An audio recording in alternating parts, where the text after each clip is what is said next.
ज्याच्या त्याच्या कामं नेमून दिलेले आहेत, तरी मी आपलं राज्य सरकारला सगळं आपल्या शेतकऱ्याच्या परिवाराकडून हेच सांगू इच्छितो, तुम्ही जे दिवसा लाईट तसंच आपल्या शेतकरी परिवाराचे जे बी काय पीक कर्ज असेल, वेगवेगळं शेतीचं कर्ज असेल, तुम्ही आश्वासन दिलेलं होतं, ज्यावेळेस आम्ही सत्तेत येऊ त्यावेळेस आम्ही तुमचं सातबारा कोरा करणार असं, तरी तुम्ही आज दिवसपर्यंत ते आश्वासन पार पाडलेलं नाही आहे.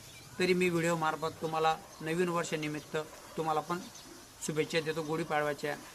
आणि जे काय आता तुम्ही आश्वासन दिलेले ते पुढं पण तरी पार पाडा हेच सांगू इच्छितो.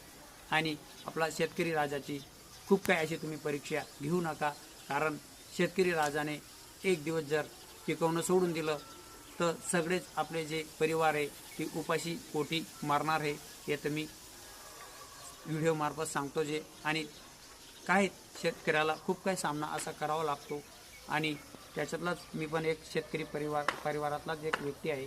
तरी राज्य सरकार या गोष्टी पार पाडतील. आणि जे काय आपल्या पिकांना खूप काय भाव पडून जात आहेत, ज्यावेळेस आम्ही व्यापाऱ्यांकडून बियाणं घेतो त्यावेळेस आम्हाला 17,17, 18,18 हजार प्रमाणे आम्हाला बियाणं मिळतं.